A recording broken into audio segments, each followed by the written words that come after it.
Golden Radio Hour.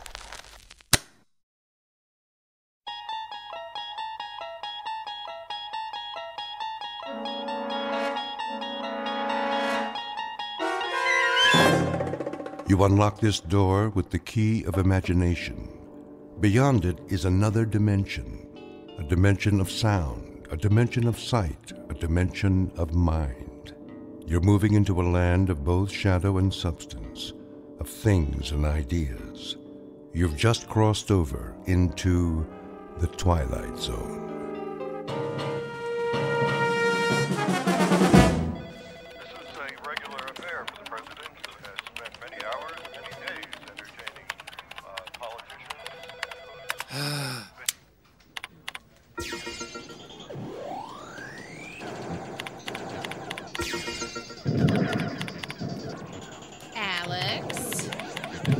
Yeah. Is that all you ever do, is play video games on your computer? Hey, I'm in between assignments. When I got something to do, I'll do it. Yeah, well, your next assignment is probably going to somebody else. If you spent more time looking at your calendar than that stupid game, you know you're missing the editor's briefing. Fine. Thank you. I guess.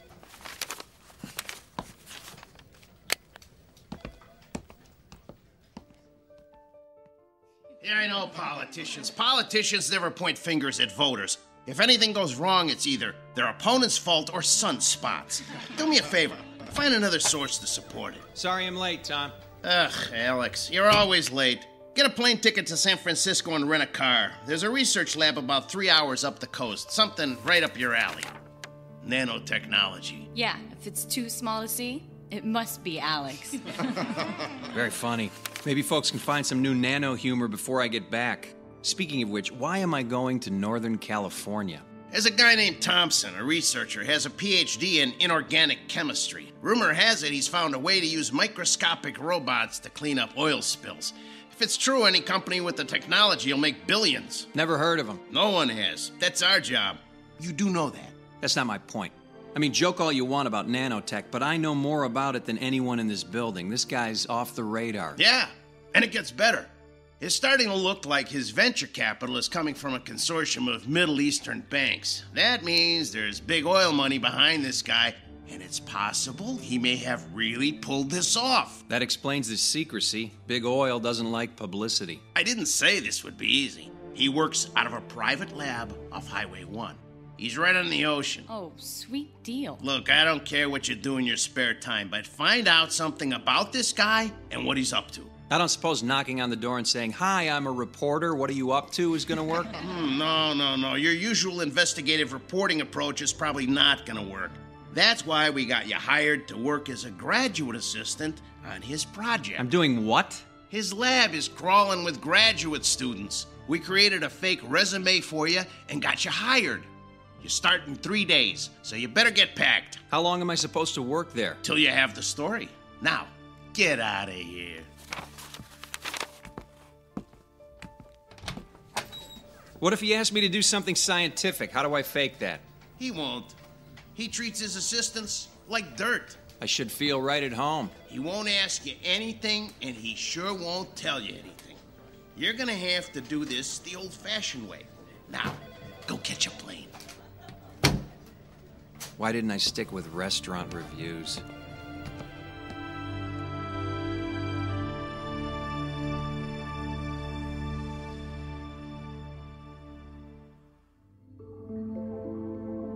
Meet Alex Harrington, a hack reporter with little talent whose career is defined by things as small as his ability. He's a man in search of the big story, and he's about to find it under the microscope that always shows the truth. A truth that can only be found between a shoreline of dreams and that deep blue ocean of fate known as the Twilight Zone. And now, The Twilight Zone, and our story, The Nanobots, starring David Pasquesi, with Stacy Keach as your narrator.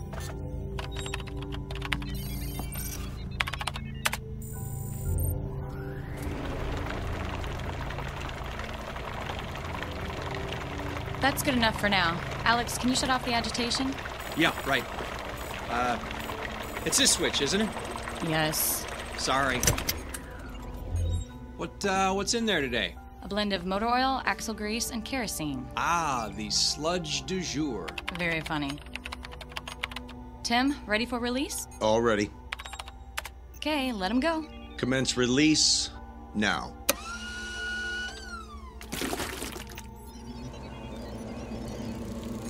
Why do they make that sound? We don't know. They just do. It usually starts after they start eating.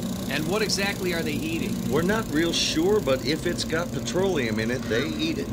No one seems to know much about anything around here. You're right, Alex. And for the record, you seem to be the most clueless man in the building. Okay, I'm gonna take a little break.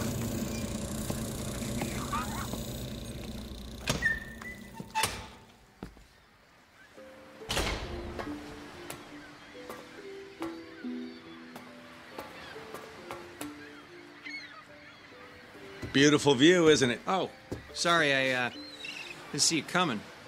Yeah, I could stare at the ocean for hours. Excuse me, can I bum a smoke off of you? You smoke? I wouldn't have expected that. I thought all of you environmentalists were against things like cigarettes. Yeah, well, don't tell anybody.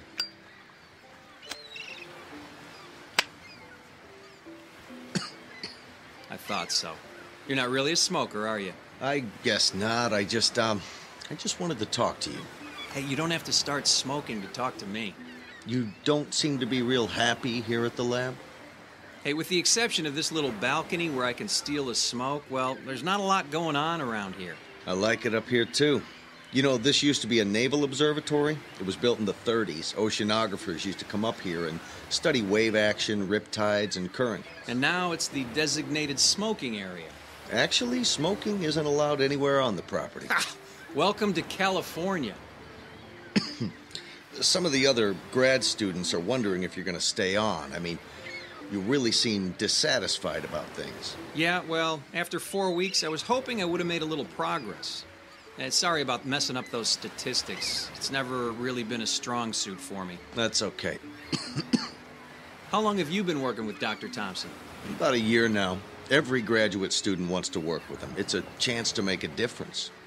Is that why you came to work for him? Yeah, something like that. Let me ask you something. Does he ever tell anyone anything about what's going on? Eventually. Eventually he's had to tell all of us a little bit about what he wants to do, and we've been able to understand pretty well the incredible potential for his technology. All we knew coming in was that he was working on a revolutionary new way to save the environment. And that was good enough for you to sign on? Hey, graduate students rarely get any information about their assistantships. Did they tell you something more? No, I guess not. In fact, I know less than you do. Can you fill me in? Look, I'll tell you everything I know on one condition. I'm listening. Well, it's why I wanted to talk to you. Do you want to join us? Hey, in case you haven't noticed, I joined you a month ago. That's not what I mean. There's a group of us. We know what's going on here, and we've decided to take action. So you want to blow the lid off this operation? What are you talking about? All right, maybe I should slow down. What kind of action are you looking for? Okay. Maybe you should lose the cigarette. Right. I'll just hold it. Look, Dr. Thompson's a specialist in something called nanotechnology. It's small, microscopic robots that perform certain functions on a molecular level. Believe me, I'm familiar with it. Sorry, of course. That's why we're all here.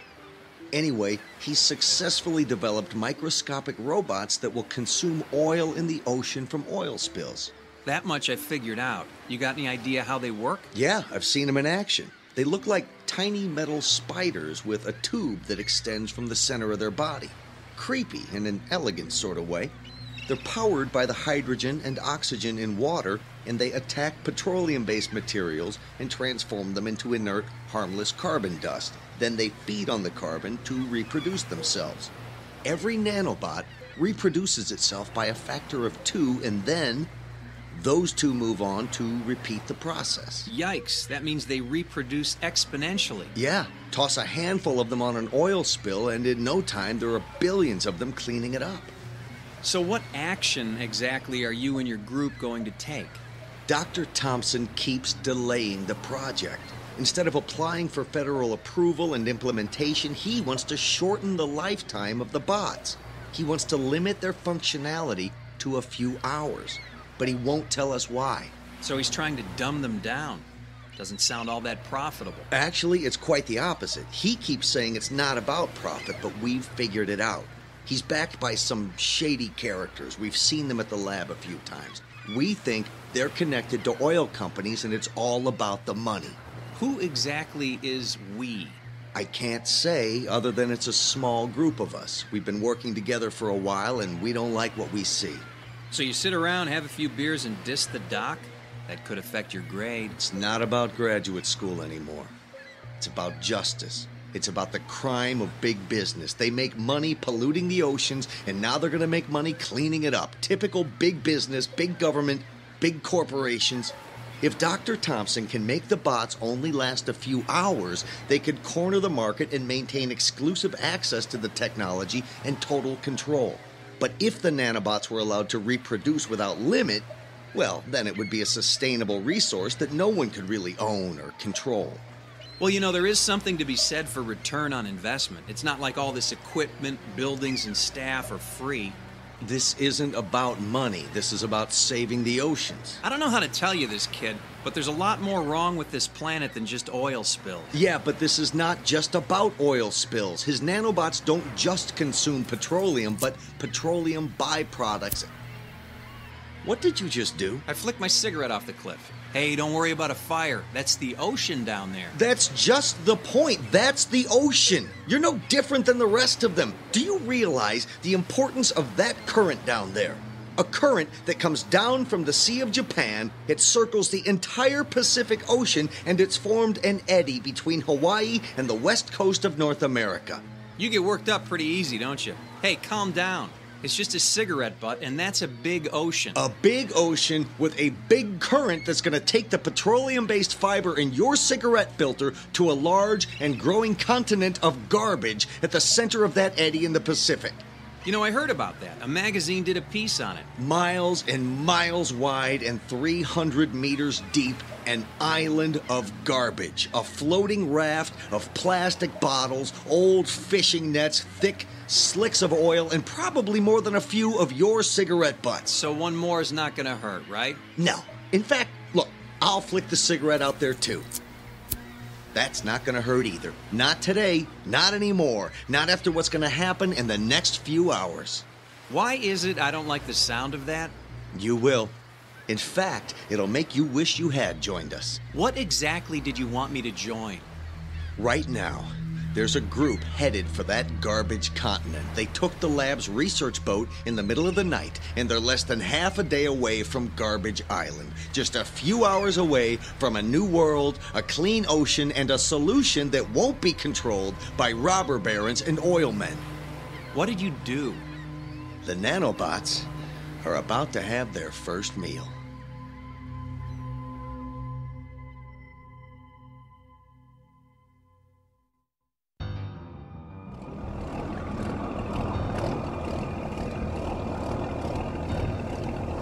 Don't get too close. If we get tangled up in some of those old fishing nets, we'll never get out of here. Sure we will. Once the bots get to work, this raft of plastic trash will be gone. Look at the size of this thing. You can't even see the other side of it. How should we do this? Well, we've got the nanobots in these 3 test tubes, and if we throw them out on the plastic, the tubes will break and the bots will get to work. But what if the test tubes don't break? I mean, that's a big raft of plastic out there. It's not like we're throwing these things on rocks. Yeah, I didn't think of that. All right, you know what? Open the tubes, and they'll spill out when they land. Let's do this. Okay, you ready? Yeah. All right, on 3. 1, 2, 3! Oh, one of them broke for sure. It doesn't even matter. All you need is one of those things to hit the water and find some plastic, and it'll start duplicating. Is anything happening? I don't think it's working. Wait. Do you hear what I hear? Yeah! Go, bugs, go! Look! There's a hole starting to grow right where I threw my test tube. Hey, there's another one over there. The plastic's just problem-solving away. Hey, guys, let's crank up the engines and get out of here. Mission accomplished. Yeah!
So, Mr. Harrington, you've decided to leave the lab. It's not going to look good on your resume, you know? You know, Dr. Thompson, this is going to do more for my resume than you could imagine. You see, I'm not a graduate student. That comes as no surprise. I always thought you were a little old for this position. Besides, your performance here has been miserable. So, what are you? A government mole? Someone from the Pentagon sent to spy on my progress? Actually, I'm a reporter. A reporter? How quaint. I'll have you arrested. You falsified your application. You faked your credentials. You signed a security agreement. You lied and you just admitted it. You don't know who you're dealing with here. If the answer is big oil and your group of Middle Eastern venture capitalists, I'm all over it. Sir, you are a moron. You have no idea what's happening here. That makes both of us. You see, there's something you should know. Something I found out about your lab and the activities of some of your graduate students. Doc, what you're doing here is quite dangerous, if not reckless. What I'm doing here is strictly controlled, and it's nothing more than developing microscopic, mindless little machines. Machines with a voracious appetite for petroleum-based products. A thimbleful of my nanobots could have cleaned up the oil spill from the Exxon Valdez in a matter of hours. What I'm doing here will protect us from danger, not create it. So what's the catch? I mean, if this is such a miracle invention, how come you're trying so hard to shorten their life cycle? Would that level of control make them more profitable for you and your investors, Herr Doctor? Mr. Harrington, before I have you arrested, I'll let you in on a little secret. Control of these nanobots is not about financial gain. It's about responsibility and the danger this kind of technology could represent. It's the indiscriminate nature of the little beasts. They'll do a great job on an oil slick, but once that's gone, they could turn their attention elsewhere, such as the fuel tanks of a ship. Wait a minute, they can't tell the difference? How could they? They're microscopic oil-eating insect machines. You want them to have a brain as well? Maybe in 30 to 50 years, but we're just beginning here. I think you got a problem, Doc. Oh, I know.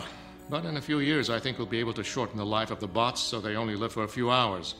That way, we clear the area and cut them loose. When they finish the job, they die. The control will be built in. Control that everyone can manage. That's what this is all about. The nanobots you developed and are testing right now, how long does this current batch live? Potentially forever. That's my biggest problem right now. I wouldn't be so sure. Do your graduate students know about this? Some do, some don't. I only tell them what they need to know. You see, Mr. Harrington, this is a Pentagon project. This is about national security, not big oil. My assistants only know what they need to know. Anything beyond that is top secret. And you are about to be placed under arrest. Well, secret or no, I want some answers. Of which you will get none. Now, if you'll excuse me, Mr. Harrington, I'm going to call security. Okay, you do that. But there's one question you're going to have to answer whether you like it or not. And the question is? If I told you some of your graduate students are on a boat and about to release your oil-eating nanobots into the Pacific Ocean, what would your response be?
Island of garbage is drifting.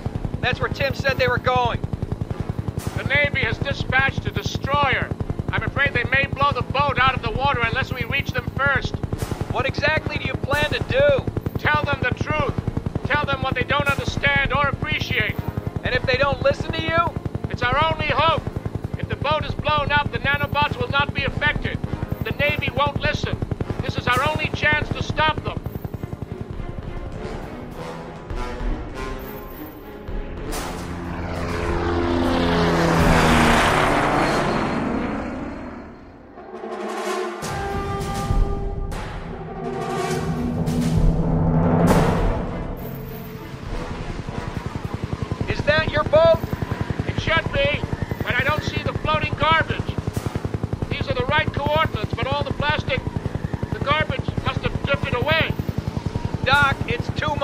Wide, it'd be hard to miss. Maybe they ran out of fuel. Or worse, maybe your little spiders got into the fuel tank. It's possible. They seem to be drifting without power. Wait a minute. Look at the ocean. Is that the sea bottom we're looking at?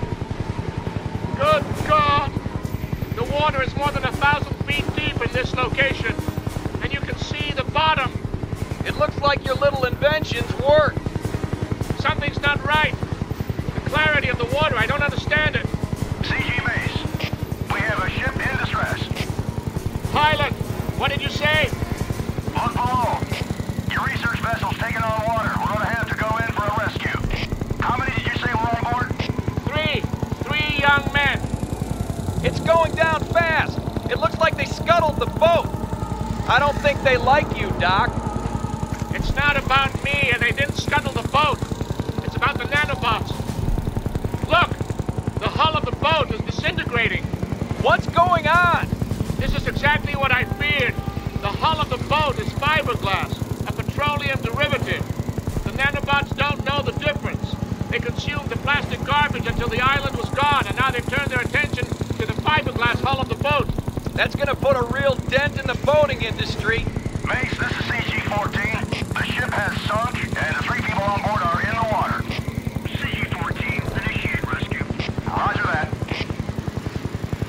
Oh my God, what's happening down there? Oh, wait. Mace, CG-14. The boat sank, and the 3 survivors, they just disappeared. We can see no survivors. The boat went down fast. It must have sucked them down with it. The water's so clear. Oh my God. This can't be happening.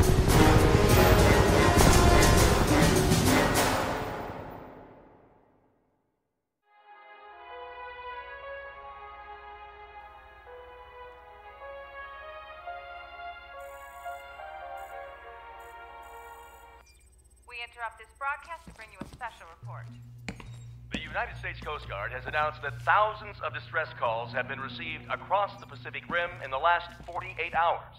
According to the Department of Homeland Security, the alert status in the United States is code red, as a combined Navy, Coast Guard, and international effort has been assembled to deal with the crisis. Latest reports indicate that numerous ships, yachts, and pleasure craft have sunk unexpectedly and abruptly along the entire Pacific coastline. All watercraft are being ordered to stay in port, with the exception of naval vessels involved in the search and rescue efforts. Stay tuned for further reports. So that's the official story? No explanation, no information, just don't go in the water? What do you want us to tell people? Isn't there enough panic for you media types to roll around in? Media types? We're the bad guys? I think you're the one who's got some explaining to do, sir. I have nothing to explain to you. Well, maybe not me, but it looks like you got a small army of graduate students looking for some answers. Is it true? What Tim told us? Is it true? Tim, is he here? Where is he? He's gone. He stole a boat from the marina. He's going out to find his friends. Before he left, he told us what they did. Is that what the news reports are all about? Is that why the lab is surrounded by military police? Military police have surrounded the lab? What's going on here? No one can leave this facility. There are additional researchers en route. We're all going back to work. Work without sleep until we can find a way to stop the nanobots. Until then, we're locked down. You're not including me in this little party, are you? Especially you. We'll accomplish nothing with the additional chaos you'll create. What about Tim? He took off in a fiberglass cigarette boat. Ha! Good man. He doesn't smoke, but he found his cigarette. Mary, Tim is dead. The boat he's traveling in will no doubt encounter a gray tide of nanobots, and he too will sink into the deep. Justice, if you ask me. He's the ringleader who caused all of these problems. So, on that happy note, I'm going up to your observation deck to have a smoke. Unless you have a problem with that, Dr. Thompson? Smoke yourself to death. The sooner the better. Will do. And as for all of you, Godspeed and good luck. We'll divide into teams. No one works alone. Progress will be reported on an hourly basis.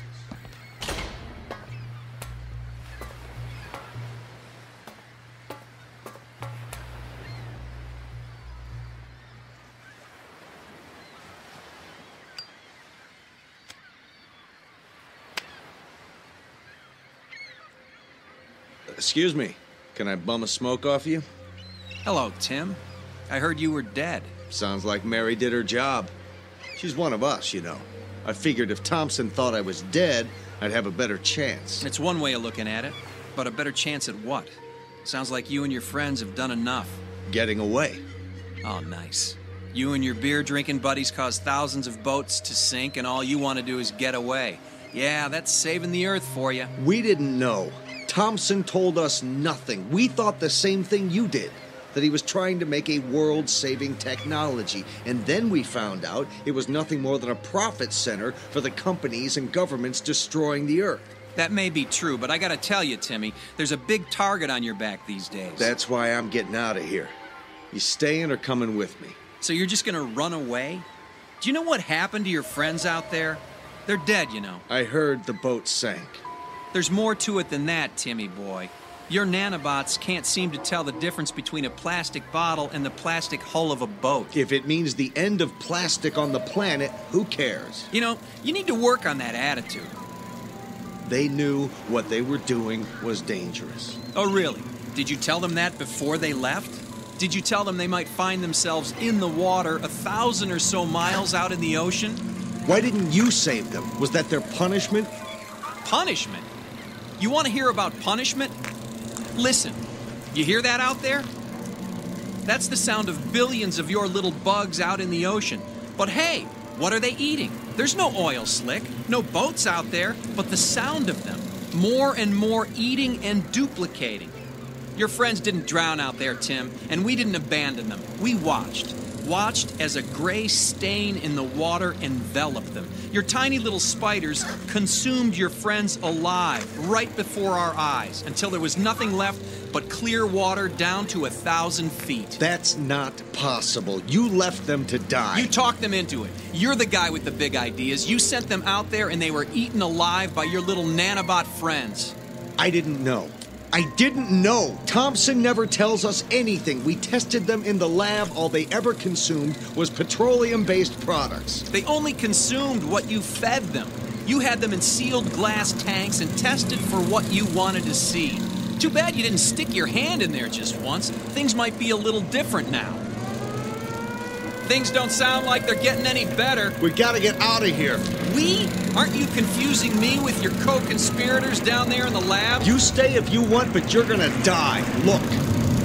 What the hell? The nanobots.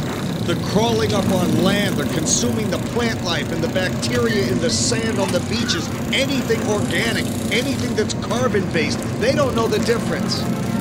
Tim, we have to get out of here. Let's go. No, we can't go that way. They've invaded the lab. You, what are you doing here? Marine! What? Close the hatch. Maybe we can keep those things off the deck. Do you realize what you've all done? Look! They're spreading! Those people, the soldiers, the bots are all over them. They're approaching the foundation of the lab. Thompson, how do we get out of here? Unless you can fly, Mr. Harrington, I'm afraid you have no options. They won't get up here. They can't. Can they? No. The foundation and walls of the building are composed of stone, concrete, and steel. They need carbon and water to spread. So it's over? No, Mr. Harrington. I'm afraid it's just beginning. Do you see that creek over there? They're moving upstream. Like the veins and arteries in an organism. Consuming every carbon-based life form in their path across every continent, no doubt. We have to get out of here. We can't stay here. When Mr. Harrington sprouts wings, maybe he'll take you with him. Thompson, what are we supposed to do here? We wait, Mr. Harrington. You see, all humans are carbon-based life forms. It's not petroleum the bots are after. It's the carbon in the oil. That's the trigger. That's what I was trying to solve. But none of you could wait. So now we wait here. Wait until they move on. Or they die. Yes, that's also an option. Of course, given the fact that they have a life expectancy measured in tens of thousands of long years, that would be a very long wait.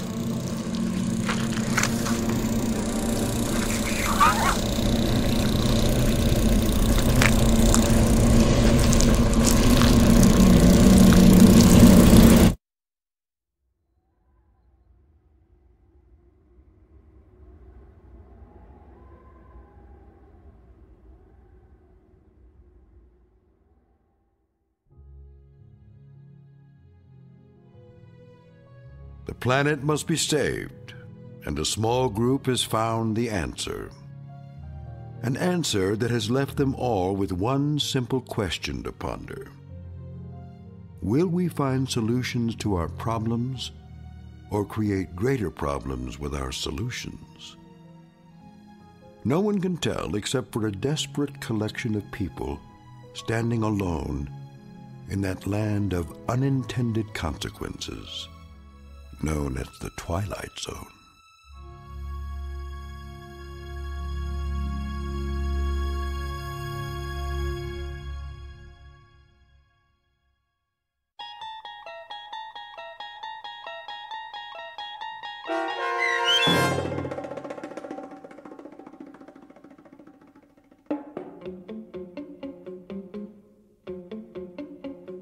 The Nanobots, starring David Pasquesi with Stacy Keach as your narrator, was written for The Twilight Zone by Steve Newby. Heard in the cast were Christian Stolte, David Darlow, Joby Cerny, Lisa Wolfe, Doug James, Bree Swartz, Steve Newby, and Carl Amari. The producers of The Twilight Zone wish to thank CBS Enterprises and the Rod Serling Estate for making this series possible. This copyrighted radio series is produced and directed by Carl Amari for Falcon Picture Group. Sound design, custom Foley effects, recording, and editing are produced in the Cerny American Sound to Picture Theater by sound designers Craig Lee, Bob Benson, Todd Beyer, and Tim Cerny. Music for The Twilight Zone is provided by CBS and American Music Company Incorporated, New York. To learn more about the Twilight Zone radio dramas and to download episodes, including 3 free episodes on our homepage, visit our official website at twilightzoneradio.com. Doug James speaking.